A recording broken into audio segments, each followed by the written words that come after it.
Unit 3rd. Aggregates. Classification of aggregates according to source. Aggregate को चट्टानों से प्राप्त किया जाता है या आजकल आर्टिफिशियल एग्रीगेट जैसे ब्रिक्स आदि से प्राप्त किया जाता है। Source of aggregate naturally and artificially. Naturally में obtain from rocks and artificially में obtain from bricks slag. Naturally aggregated को निम्नलिखित चट्टानों से प्राप्त किया जाता है। Igneous rocks example granite, basalt, trap, dolerite. Sedimentary stone या rocks example lime stone, sandstone, chalk, gypsum, kankar etc. Third is metamorphic rocks.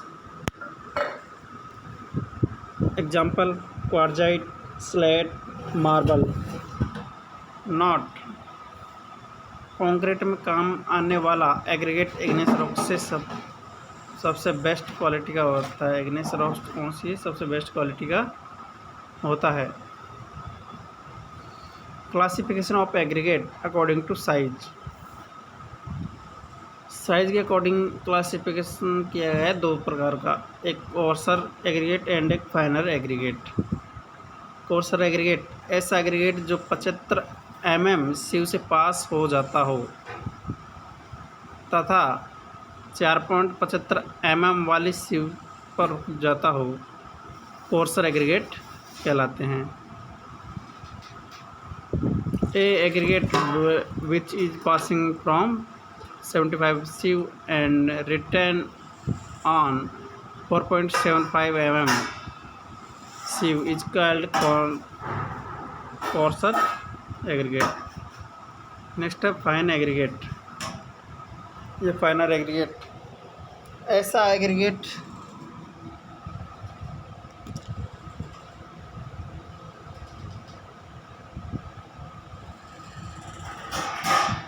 ऐसा एग्रीगेट जो 4.75 सीव से पास हो जाता हो और 0.150 mm पर वाली सीव पर रुक जाता हो, फाइनर एग्रीगेट कहलाते हैं। Classification of aggregate according to surface texture. According surface texture aggregate are classified as follow. First is smooth surface. Example smooth surface में कौन कौन से आ गए? स्लेट आ गया, मार्बल आ गया, ठीक है, चैट आएगा, ये हो गया हमारे स्मूथ सरफेस वाले। रफ सरफेस या फिर हम बात करें एंगुलर की तो सैंडस्टोन या फिर ऑयलिट्रिस। अगर हम बात करें ग्लेसी चमकदार तो ब्लैक फिनिश। हम बात करें हनी कंबाइंड सरफेस की तो एग्जाम्पल स्कोरिया, कोमाइल।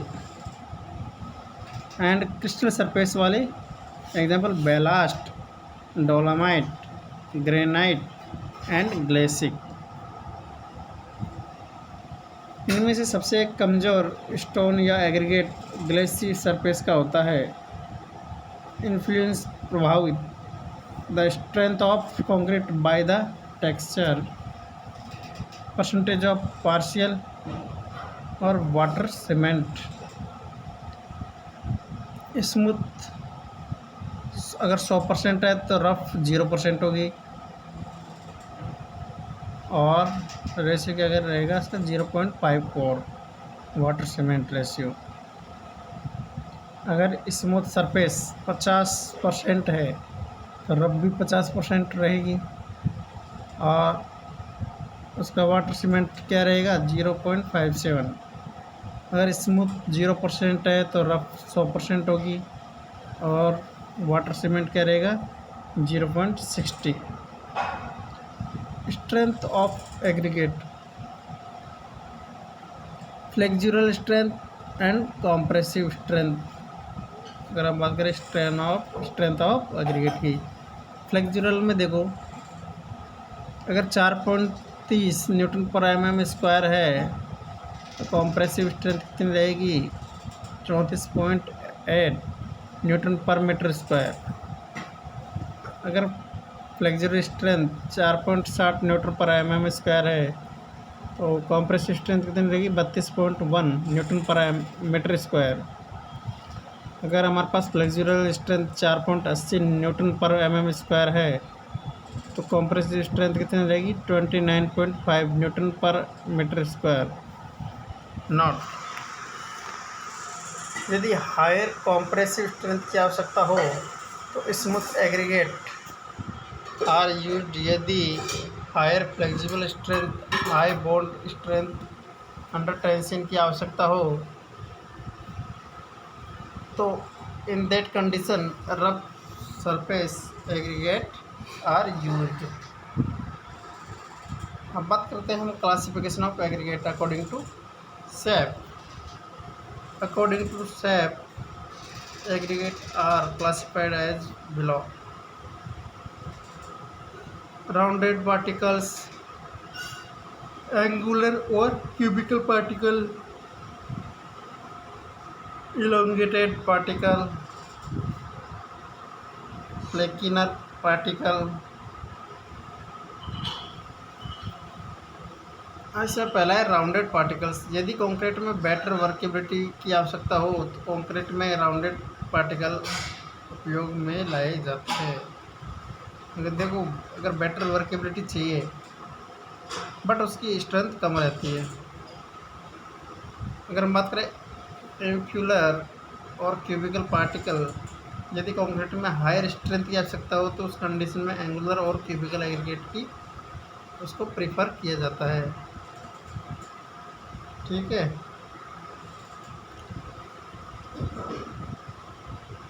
नॉट कंक्रीट कार्यों में इलोगनेटेड और फ्लैकनेस एग्रीगेट उपयोग में नहीं लाए जाते हैं और राउंडेड और एंगुलर एग्रीगेट में भी इनकी मात्रा मिक्स हो।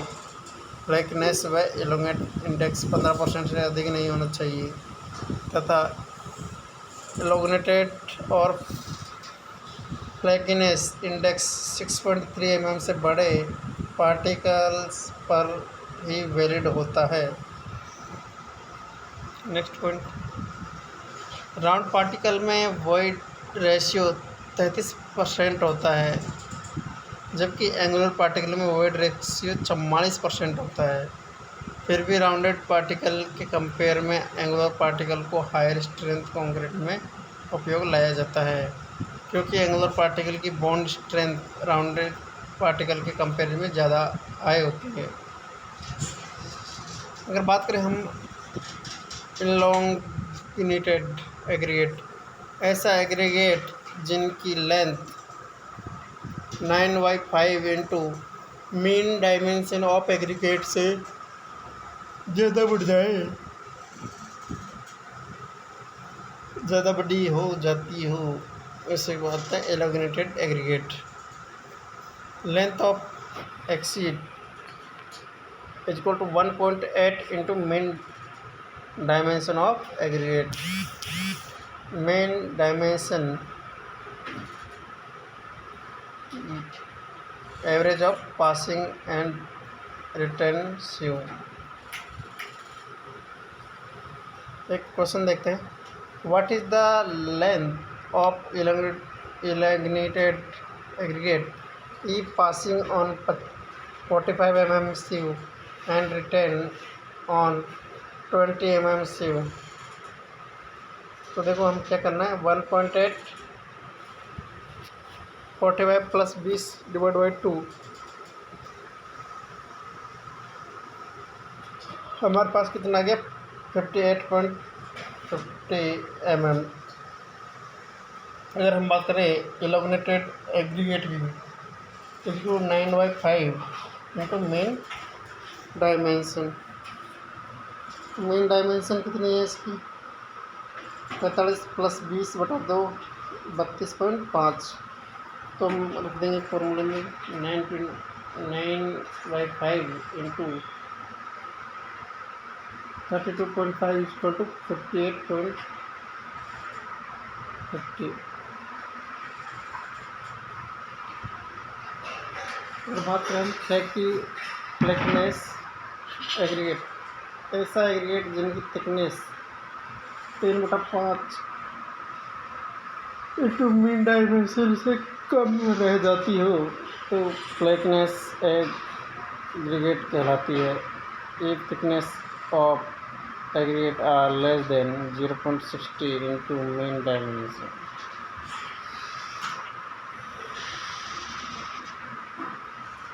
यदि किसी एग्रीगेट को 20 mm सीव से पास कराया जाए तो 10 mm सीव पर रिटेन कराया जाए तो एग्रीगेट फ्लैट कहलाता है। जो थिकनेस से कम हो 0.60 इंटू 20 प्लस 10/2 इसको 9.0 mm या फिर 9 mm। Flatness aggregate 20 plus 10/2 equal to 15। Flatness aggregate 3/5 into mean dimension 3/5 into 15 equal to 9 mm।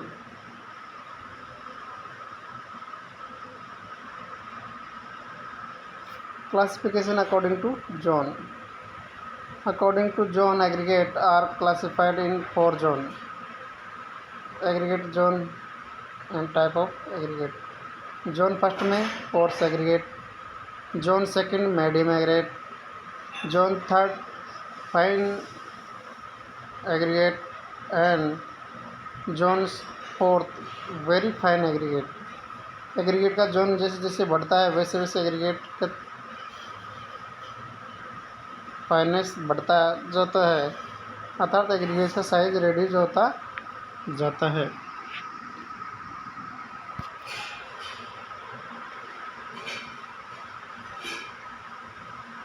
Finance modulus. Finance modulus के अनुसार सैंड व एग्रीगेट 3 प्रकार के क्लासिफाइड किए जाते हैं। Types of sand, finance modulus. अगर हम बात करें फाइन सैंड की तो ये रहेगा 2.2 से 2.6। मीडियम सैंड 2.6 से 2.9 and coarse sand 2.9 to 3.2। Type of aggregate finance modulus. Fine aggregate 2.0 से 3.5। Medium sand 5 to 7। Courser sand 6.5 to 8.5। यदि सैंड का फाइनेस मॉडुलस 3.2 से अधिक बढ़ गया हो तो इसका उपयोग सीमेंट कंक्रीट कार्यों के लिए नहीं किया जाता है। Finance modulus. सैंड और एग्रीगेट का फाइनेस मॉडुलस सैंड व एग्रीगेट पार्टिकल साइज के अनुमान आइडिया लगाने के लिए किया जाता है।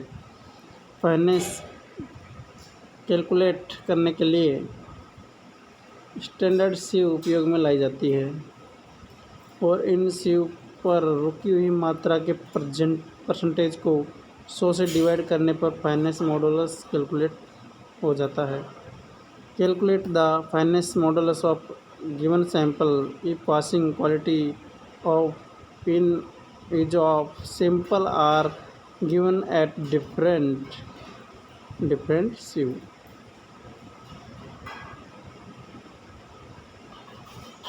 हम बात करें standard sieve, passing quantity, retained quantity and percentage of retained aggregate. मान लो हमने 40 mm की सीव से पास करवाया, हमारे पास कितना है 50 kg, इसको 100% वहाँ पे पासिंग हुआ। रिटेन क्वांटिटी नील।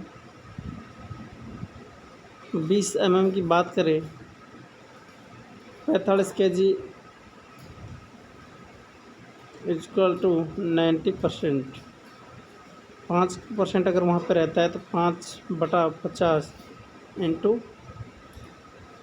100 तो कितना 10% हमारे पास रिटर्न एग्रीगेट रह जाता है। ऐसे ही हम 10 mm के लिए करें 38 kg या 76% हमारे पास पासिंग हो चुका, तो 7 kg 10% प्लस 7/5 इंटू 100 यानी 24% हमारे पास सेट रहेगा, वो रिटर्न सेंड हो गया। इस तरह से हम निकालेंगे फाइनेंस मॉडुलस। कैसे निकालेंगे? 452 डिवाइड बाई 100 इक्वल टू 4.52। अब हम बात करते हैं bulking of sand of aggregate या बल्किंग ऑफ सैंड और एग्रीगेट। जब किसी ड्राई सैंड और एग्रीगेट में मॉइस्चर कंटेंट पानी की मात्रा इंक्रीज बढ़ाई जाती है, तो सैंड और एग्रीगेट के पार्टिकल के मध्य सरफेस टेंशन क्रिएट हो जाता है, जिसके कारण पार्टिकल एक दूसरे से दूर भागते हैं और धीरे धीरे सैंड और एग्रीगेट का वॉल्यूम बढ़ने लग जाता है और लगभग 5% मॉइस्चर कंटेंट पर सैंड और एग्रीगेट का फूलना और बल्किंग मैक्सिमम होता रहे जब होता है, लेकिन इसके बाद यदि कंटिन्यूसली मॉइस्चर मैक्सिमम होता है लेकिन इसके बाद यदि कंटिन्यूसली मॉइस्चर कंटेंट बढ़ाया जाए, सैंड और एग्रीगेट का फूलना कम होने लग जाता है। लगभग 20% कंक्रीट पर सैंड एग्रीगेट का फूलना बिल्कुल बंद हो जाता है। एक साइड में हमारे पास मॉइस्चर कंटेंट और सेकंड साइड एक्स डायरेक्शन में और वाई डायरेक्शन में हमारे पास बल्किंग सैंड। तो देखो मॉइस्चर अगर अपन बात करें 5% की, तो अगर बल्किंग सैंड करें तो कितने 18% कोर्स सैंड। ठीक है, अगर हम बात करें 5% पे तो 28% क्या रहेगा medium sand and 38% fine sand. Not bulking of sand of aggregate 5% moisture पर मैक्सिमम होता है। Bulking of sand Fenner particle में सबसे ज़्यादा होता है और कोर्सर पार्टिकल में सबसे कम होता है। यदि ड्राई सैंड और एग्रीगेट में लगातार मॉइस्चर बढ़ाया जाए तो रेत व एग्रीगेट का फूलना एक निश्चित अकाउंट पर 5% पर मैक्सिमम होता है और उसके बाद या उससे ज़्यादा मॉइस्चर जैसे जैसे बढ़ाया जाता है तो रेत का फूलना रेड्यूस होने लग जाता है। अर्थात रेत का फूलना इसमें उपस्थित मॉइस्चर कंटेंट के डायरेक्टली प्रोपोर्शनल नहीं होता है। Test on aggregates. Calculate the properties of aggregate. Test following are conducted. Properties of aggregate and test. अगर हम क्रशिंग स्ट्रेंथ की बात करें तो हमारे पास आते हैं क्रशिंग टेस्ट, हार्डनेस की, Deval abrasion testing, rate of wear attrition in test, toughness के लिए इम्पैक्ट टेस्ट, ड्यूरेबिलिटी के लिए हम कौन सा टेस्ट करते हैं? साउंडनेस टेस्ट, सेप फैक्टर के लिए सेप टेस्ट, एब्रेशन वैल्यू के लिए लॉज एंगल्स टेस्ट। पहले बात करें हम aggregate crushing value. Sample aggregate की क्रशिंग वैल्यू ज्ञात करने के लिए ऐसा सैंपल उपयोग में लाया जाता है जो 12.5 mmCu के पास हो जाए और 10 mmCu पर रिटर्न हो जाए। एग्रीगेट क्रशिंग वैल्यू ज्ञात करने के लिए एग्रीगेट को भरने के लिए काम में लाए गए mould size normally 25 mm dia और 25 mm हाइट होती है। एग्रीगेट को मोल्ड में भरने के बाद इस पर प्लंजर या प्लानर के द्वारा टोटल 40 टन लोड 4 टन पर मिनट लगाया जाता है। इसके बाद इस एग्रीगेट को 2.36 mmCu से छान लिया जाता है। जब पास करा लिया जाता है। Aggregate crushing value equal to W2 divided by W1 into 100, where W1 total weight of sample and W2 weight of sample passing through 2.36 mm sieve. Result: यदि एग्रीगेट का उपयोग रोड पेवमेंट और बिटुमन पेवमेंट की top surface या bearing surface पर किया जा रहा हो तो एग्रीगेट क्रशिंग वैल्यू 30% से अधिक नहीं होनी चाहिए। यदि एग्रीगेट का उपयोग बियरिंग सरफेस के अलावा अदर बियरिंग सरफेस और रोड बेस कोर्स और कंक्रीट कार्यों में किया जा रहा हो तो एग्रीगेट क्रशिंग वैल्यू 45% से अधिक नहीं होनी चाहिए। नेक्स्ट है एग्रीगेट इम्पैक्ट वैल्यू टेस्ट। इस टेस्ट में एग्रीगेट इम्पैक्ट रेजिस्टेंस कॉम्पेसिटी ज्ञात की जाती है। इम्पैक्ट रेजिस्टेंस ज्ञात करने के लिए काम में लाए गए मोल्ड का साइज 10.2 सेंटीमीटर डाया और 5 सेंटीमीटर हाइट होती है।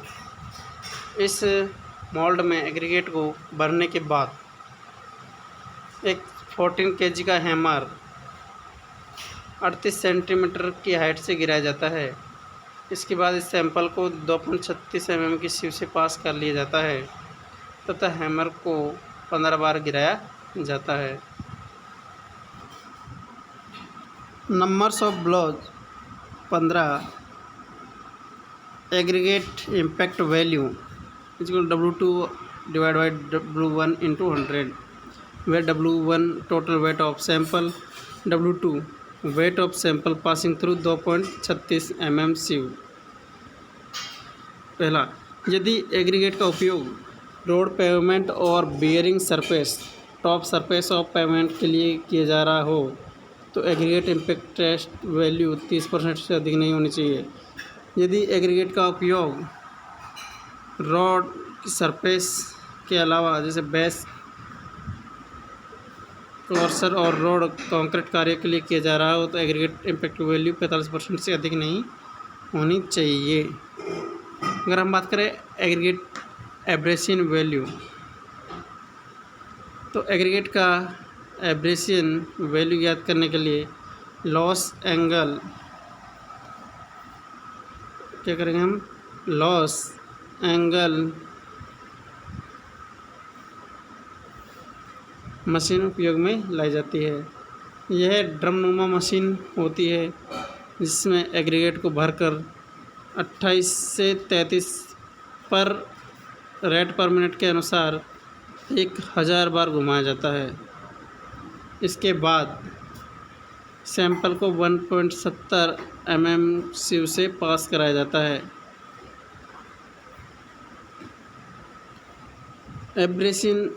Aggregate abrasion value W2 divide by W1 into 100, where W1 total weight of sample and W2 weight of sample passing through 1.70 mm sieve।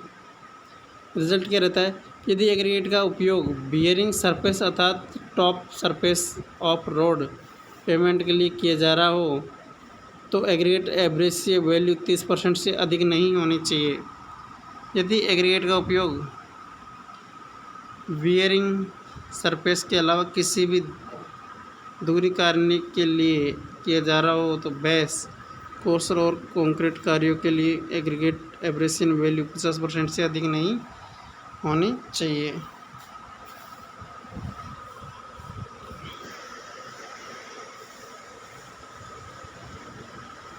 देखो अगर बात करें हम aggregate are use for bearing surface और aggregate are use for other their bearing surface like as base corner और concrete.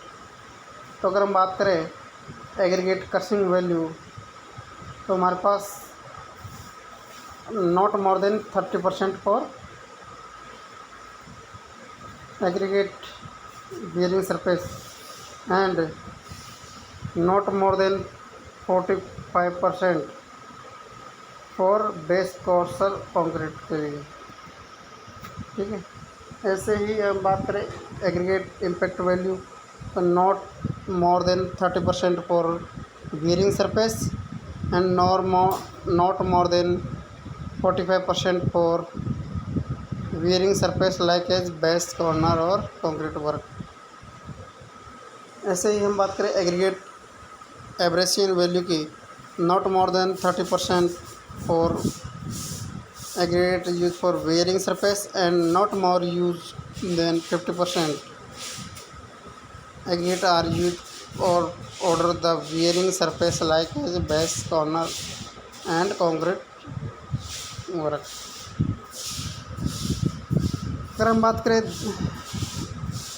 देवल एट्रीशियन test machine, इस test machine में 2 cylinder 20 centimetre dia और 34 सेंटीमीटर लॉन्ग ओरिजेंटल के साथ 30 डिग्री के साथ 30 डिग्री के इंक्लाइनेट पर लगे हुए होते हैं और इन टेस्ट के द्वारा एग्रीगेट रेट ऑफ वियर ज्ञात की जाती है। डॉली एब्रेशन टेस्ट मशीन, इस टेस्टिंग मशीन के द्वारा हार्डनेस ऑफ एग्रीगेट ज्ञात की जाती है। Hardness is equal to 20 minus loss of return in gram divide by 3।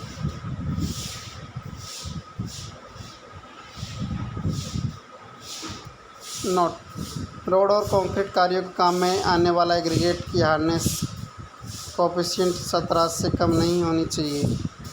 एंगुलरी number 67% minus % of value of solid particle in aggregate sample. एक question पे आते हैं, if all particles are rounded % of solid particle 67% of void 33%। Angularity number 67 से 67 equal to 0।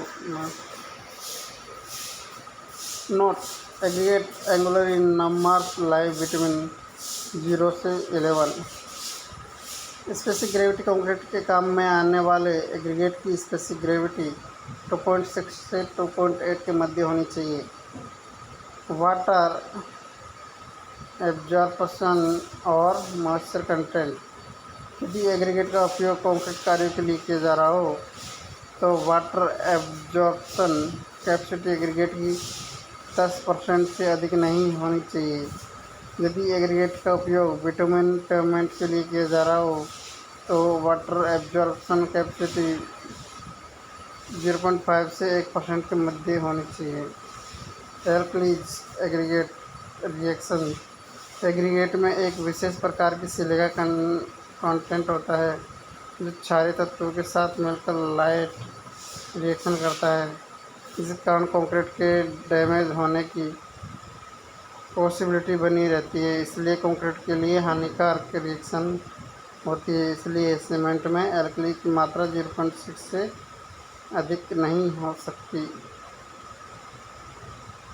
अगर हम बात करें strength of concrete, the strength concrete are classified into 2 type. First is compressive strength of concrete and second is tensile strength of concrete. पहला, compressive strength of concrete. To calculate the compressive strength of concrete एक cube test और core test are use. Compressive strength of concrete, cube test या core test. Standard size of cube 15 centimetre into 15 centimetre into 15 centimetre. And core test के लिए standard size of cylinder 15 centimetre into 30 centimetre. Note, cement concrete की compressive strength ज्ञात करते समय core result cube result के 85% से कम नहीं होनी चाहिए। Cube strength less than is equal to 0.85 into cube strength.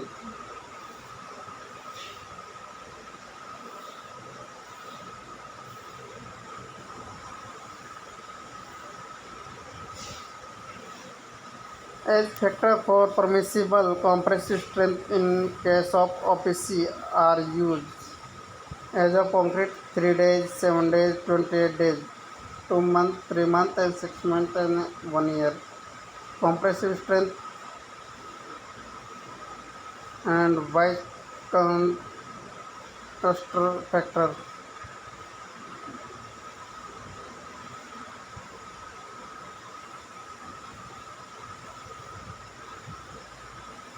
देखो हम कंक्रीट 28 स्टेज स्ट्रेंथ को कैरेक्टर स्ट्रेंथ के कंक्रीट के नाम से जाना जाता है। First is tensile strength of concrete. Concrete की concrete tensile strength compressive strength का अप्रोक्सीमेट 10% होता है। Two method are use to calculate tensile strength of concrete, direct method and indirect method. अगर हम डायरेक्ट मेथड की बात करें तो direct tensile method tensile strength ज्ञात करने के लिए यह विधि बहुत ज़्यादा इफ़ेक्टिव नहीं होती है, इसलिए इस मेथड से प्राप्त रिजल्ट ज़्यादा एक्यूरेट नहीं होते हैं। इनडायरेक्ट मेथड में टेंसाइल स्ट्रेंथ ज्ञात करने के लिए 2 टेस्ट किए जाते हैं, फ्लेक्सिबल स्ट्रेंथ ऑफ कंक्रीट और मॉडुलस ऑफ रैप्चर। जब फिर हम बात करें splitting strength of concrete, flexible strength of concrete इसे मॉडुलस ऑफ रैप्चर कंक्रीट के रूप में भी नाम से भी जाना जाता है। इसे ज्ञात करने के लिए standard size of mould 70 centimetre into 15 centimetre into 15 centimetre उपयोग में लाया जाता है, और यदि 20 से कम हो तो क्यूबिक की साइज़ क्या रहेगी हमारे पास 50 centimetre into 10 centimetre into 10 centimetre उपयोग में लाया जाता है। कंक्रीट के फ्लेक्सुरल टेंसाइल स्ट्रेंथ ज्ञात करने के लिए थर्ड पॉइंट लोडिंग लगाई जाती है। IS 456 2000 के अनुसार कंक्रीट की फ्लेक्सुरल स्ट्रेंथ निम्न प्रकार से ज्ञात की जाती है। Flexural strength of concrete FCR, flexural strength of concrete is equal to 0.70 root sigma CK और 0.70 root FCK। Note, direct tensile strength flexural tensile की लगभग 1/2% होती है।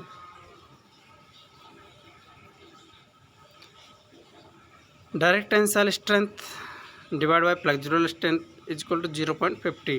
अगर हम बात करें flexural tensile strength divide by direct strength is equal to 2% या 2 होता है, सॉरी।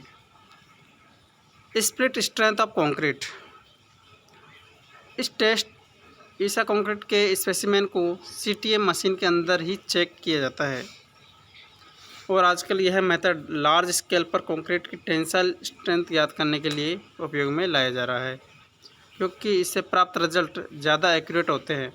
और स्प्लिट टेंसाइल स्ट्रेंथ टेस्ट में डायरेक्ट टेंसाइल स्ट्रेंथ के कंपेयर में 5 से 12% हाई रिजल्ट होती है।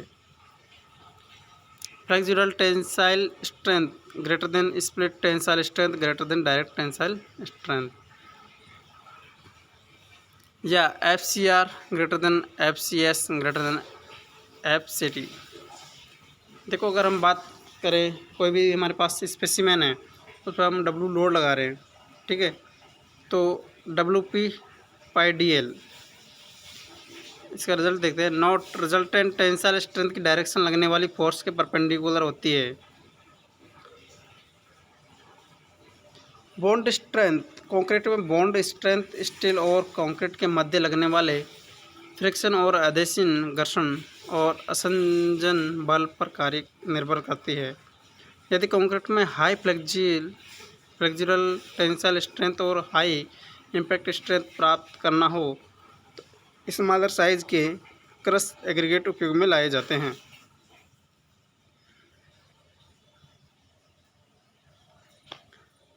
यूनिट नेक्स्ट अगर हम बात करें यूनिट 4 की, एडमिक्सचर।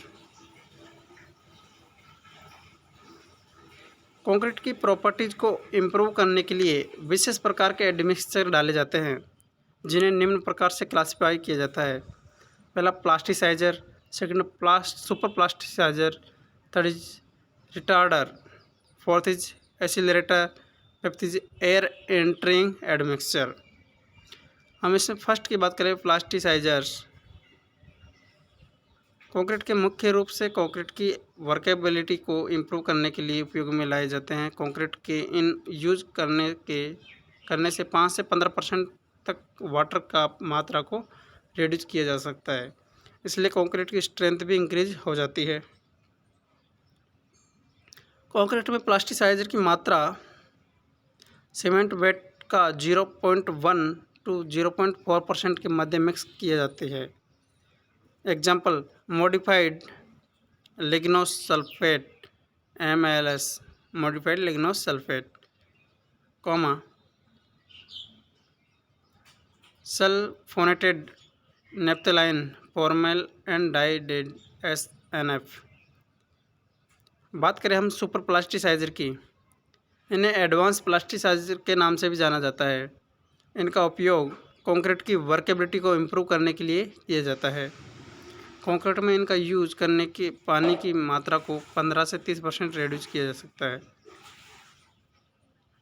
एग्जाम्पल, मॉडिफाइड लिग्नोसल्फेट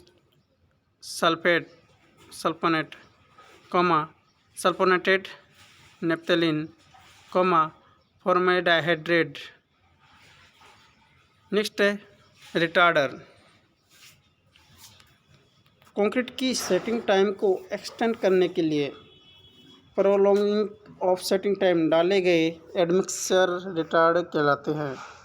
कंक्रीट में निम्नलिखित एडमिक्सचर रिटार्ड के रूप में लाए जाते हैं: calcium sulphate, gypsum, starch, cellulose, acid और साल्ट, और 6 शुगर। इनमें से शुगर सबसे ज़्यादा इफेक्टिव रिटार्डर के रूप में उपयोग में लाया जाता है। यदि कंक्रीट में इसकी मात्रा 0.05 से 0.1% मिक्स कर दी जाए तो कंक्रीट की अल्टीमेट स्ट्रेंथ के बिना प्रभावित किए हुई सेटिंग टाइम को 4 घंटे तक एक्सटेंड किया जा सकता है। यदि शुगर की मात्रा 0.2% तक मिक्स की जाती है तो यह कंक्रीट की अल्टीमेट स्ट्रेंथ को बिना प्रभावित किए सेटिंग टाइम को 72 घंटे तक एक्सटेंड कर देती है। नेक्स्ट है एसिलरेटर। कंक्रीट की सेटिंग टाइम को डिक्रीज करने के लिए जो एडमिक्सचर उपयोग में लाए जाते हैं एसिलरेटर कहलाते हैं, और कंक्रीट के मुख्य रूप से कैल्शियम क्लोराइड एडमिक्सचर के रूप में उपयोग में लाया जाता है। इसकी मात्रा सीमेंट कंक्रीट में वेट ऑफ सीमेंट का 2% अधिक नहीं होना चाहिए। नेक्स्ट है एयर एंट्रिंग एजेंट्स। कंक्रीट में एयर एंट्रिंग एजेंट डालने से कंक्रीट की वर्केबिलिटी इंक्रीज हो जाती है तथा इसके साथ साथ कंक्रीट में एयर एंट्रिंग एजेंट डालने से कंक्रीट की फ्रीजिंग और थिविंग के एजेंट भी सेव किया जाता है। लेकिन कंक्रीट में इनकी मात्रा डालने से कंक्रीट की स्ट्रेंथ रिड्यूस हो जाती है। अगर हम बात करें function of air entraining agent की, better workability, better resistance against freezing and thawing, reduce the strength of concrete all stage, reduce segregation of concrete, reduce bleeding of concrete, reduce the unit weight of concrete, reduce the permeability of concrete, and reduce the alkalinity aggregate reaction। Next unit हमारे पास pre stress concrete. Pre stress concrete ऐसी concrete जिसमें पहले से ही stress develop कर दी जाए pre stress concrete कहलाती है। प्री स्ट्रेस कंक्रीट ऐसी जगह उपयोग लाए जाते हैं जहां हैवी लोड हो और लार्जर स्पान हो। टेंडन। प्री स्ट्रेस कंक्रीट में यदि कैरी स्टील बार और वायर को ग्रुप में एक साथ लगाया गया हो तो यह सिस्टम टेंडन कहलाता है। केबल प्री स्ट्रेस कंक्रीट में यदि टेंडन के एक साथ लगाया गया हो तो यह व्यवस्था केबल कहलाती है।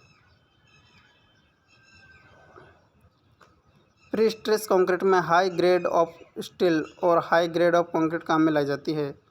प्री स्ट्रेस कंक्रीट में high grade of steel use करने से श्रिंकेज और क्रीप को रिड्यूस किया जा सकता है। प्री स्ट्रेस कंक्रीट में काम आने वाले स्टील की ultimate stress 1500 newton per mm square, yield stress 0.6 into 10 into 1500 equal to 900 से लेके 1000 न्यूटन mm स्क्वायर का स्टील यूज में लिया जाता है। अगर हम बात करें मेथड और system of pre stress, concrete में प्री स्ट्रेस डेवलप करने के लिए दो सिस्टम उपयोग में लाए जाते हैं, pre tension method and post tension method. Pre tension method क्या होता है? प्री स्ट्रेसिंग का वह मेथड जिसमें कंक्रीटिंग करने से पहले स्टील बार में टेंशन डेवलप कर दिया जाए, प्री टेंशन मेथड कहलाता है। इस मेथड में प्री स्ट्रेसिंग करते समय minimum grade of concrete M40 से कम नहीं होनी चाहिए तथा minimum nominal concrete cover 20 mm से कम नहीं होना चाहिए। प्री टेंशन मेथड में कंक्रीट में प्री स्ट्रेस डेवलप करने के लिए दो विधियाँ यूज में लाई जाती है, unit mould method and long line method. Unit mould method में एक समय में केवल एक ही नंबर में प्री स्ट्रेस डेवलप की जाती है। लॉन्ग लाइन मेथड में एक समय में बहुत सारे मेंबर में प्री स्ट्रेस डेवलप किया जा सकता है, इसलिए फैक्ट्री प्रोडक्शन में लॉन्ग लाइन मेथड प्रेफर किया जाता है। अगर हम बात करें पोस्ट टेंशन मेथड की, प्री स्ट्रेसिंग का ऐसा मेथड जिससे पहले कंक्रीट की जाती हो उसके बाद में रेनफोर्समेंट स्ट्रेस डेवलप किया जाती हो, पोस्ट टेंशन मेथड कहलाता है। पोस्ट टेंशन मेथड में प्री स्ट्रेसिंग करते समय minimum grade of concrete M30 से कम नहीं होनी चाहिए तथा मिनिमम नॉमिनल कवर 30 mm से कम नहीं होना चाहिए। Post tension method pre stress develop करने के लिए निम्नलिखित विधियाँ उपयोग में लाई जाती है, Freyssinet method, Magnel Blaton method and Lee Marshall method. यदि प्री टेंशन मेथड से प्री स्ट्रेसिंग किया जा रही हो तो मेंबर की स्ट्रेंथ और ड्यूरेबिलिटी अच्छी प्राप्त होती है, लेकिन लार्ज स्पान में यह मेथड अनकॉनोनिकल होता है, इसलिए लार्जर स्पान के केस में पोस्ट टेंशन मेथड उपयोग में लाया जाता है। Losses in pre stress concrete को प्री स्ट्रेस करने के बाद समय के बाद साथ में इसमें आधी हुई कमी loss in pre stress concrete कहलाती है। प्री स्ट्रेस कंक्रीट के लॉस को मेनली दो प्रकार क्लासिफाई किया जाता है, loss in pre stress concrete, immediate losses and time dependent losses. Immediate losses के अंदर हम बात करें elastic shortening of concrete, friction losses and anchorage slip losses and loss due to creep. अगर हम बात करें time depend losses, loss due to creep, loss due to shrinkage and loss due to steel relaxation. Loss due to elastic shortening of concrete केवल pre tension method में develop होता है। Loss due to friction केवल post tension method में develop होता है। Pre tension method में total losses लगभग 20% होते हैं, पोस्ट टेंशन मेथड में टोटल लॉसेज लगभग 15% होते हैं। प्री टेंशन मेथड में पोस्ट टेंशन मेथड के कंपेयर में लगभग 5% ज़्यादा लॉस होता है। प्री स्ट्रेस कंक्रीट में स्टील रिएक्शन के कारण 2 से 8% लॉसेज होते हैं। श्रिंकेज स्ट्रेन के pre tension method equal to 0.0003। Shrinkage strain in post tensile method equal to 2 × 10⁻⁻4 log 10 t+2, where t represent age of concrete.